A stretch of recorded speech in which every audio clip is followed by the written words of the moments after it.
Last year, I made a music album. It's not traditional music, more experimental ambient and synth stuff, like you'd hear during dramatic sci-fi movie moments. I was mostly inspired by finishing Mass Effect, if I'm being honest. That game is so important to me, and the ambient music and sound effects in that game inspire me in so many ways.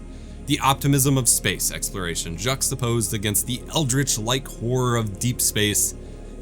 Anyway, along the way, I started picking up some music gear, and I was kind of blown away by how simple it was. Sure, I have my complex modular analog synth paths, but the modern digital tools, you just need a USB cable and maybe a MIDI cable, yet they can do so many things and interact with each other in crazy ways. Even more amazingly, this technology can be used to improve your streaming too, even if you don't make music.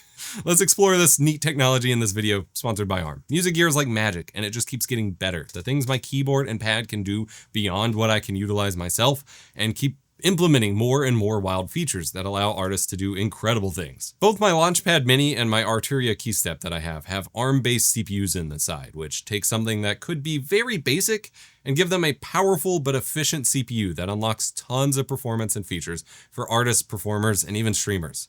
The Launchpad Mini leverages the ARM CPU to provide detailed control of the LED grid behind the buttons for custom mappings, interactive feedback, and session view control, while having super fast responsiveness, which is crucial for music work. The keystep family of controllers leverages the processing power of the ARM CPU for complex sequencer and arpeggiator patterns and multiple playback modes. ARM CPUs have transformed MIDI controllers from simple input devices to sophisticated control surfaces and even standalone instruments. They provide the horsepower needed to implement advanced features, improve performance, and create a more intuitive and integrated user experience. Find out more about how ARM is powering the future at the link below. I'm just fascinated by the protocol that makes music gear work and has for a long time. MIDI, or Music Instrument Digital Interface, is a technical standard and protocol that comes from the 1980s, the best decade, yet is still used in some forms to this day. Unlike every other audio connector at the time, MIDI is not an audio connector. It is just an instruction-focused connector. Instead of a sound file, it might carry sheet music, for example. Instead of audio waveforms, it transmits digital messages that tell a device which note to play, including pitch and velocity, or how hard the key was pressed, when to start playing the note, when to stop playing the note. Other performance control data, such as pitch, bend, modulation, sustain pedal status, and many other details. A MIDI signal flow is made up of 3 components to do this. First is the MIDI data itself, the actual digital information being sent to a device organized into short sequences of bytes called messages.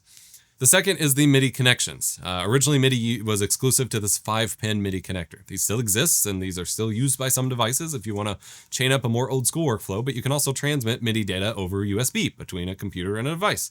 There are also wireless MIDI solutions now too. Number 3 is MIDI devices, the devices themselves, or the actual instruments and equipment that send and receive MIDI messages. MIDI devices can be dedicated controllers, like my Novation Launchpad Mini here, or full instruments that can operate without MIDI involved, like my Arturia keystep keyboard.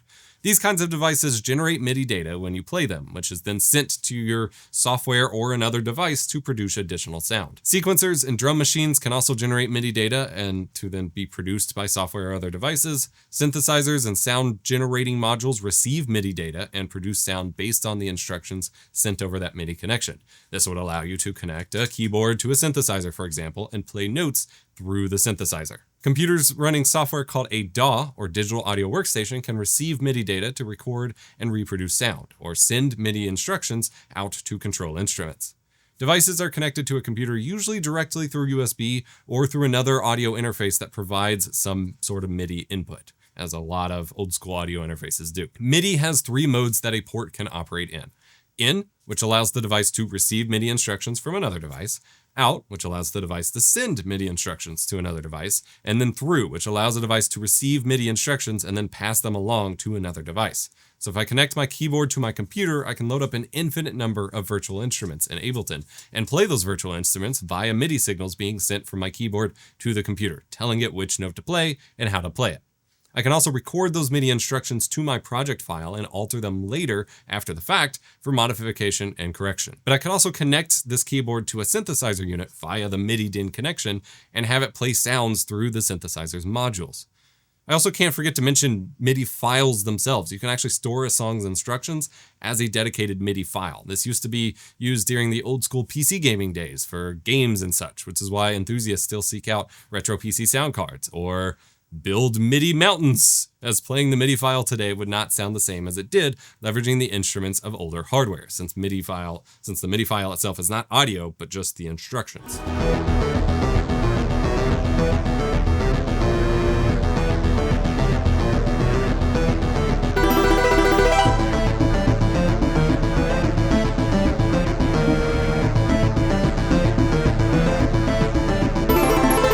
This is both incredibly simple and complex to understand. As someone with a long history in audio gear for recording and broadcast purposes, trying to understand how my devices interact with digital instructions kind of broke my brain a little.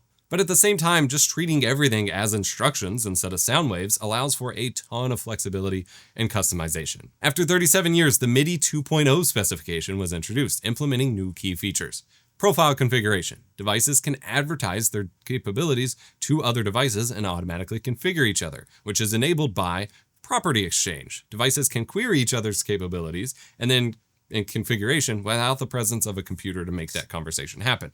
ARM processors probably play a role in that because that's a lot of extra compute power. That's also enabled by bidirectional communication, where devices can receive and send information through the MIDI port at the same time. MIDI 2.0 is still rolling out, but it should take the next generation of gear to new levels of capabilities without needing as many cables. But in the intro, I mentioned streaming. What does any of this have to do with streaming? Well, since MIDI is ultimately a protocol for instructions, MIDI signals can be used to control other programs or tools beyond just music. Lighting and stage automation is often done using MIDI signals. DJ visuals and interactive art installations are often done or controlled using MIDI signals, using programs like Touch Designer, and even some robotics and automation tools use MIDI to communicate. You can also control OBS using the OBS MIDI MG plugin.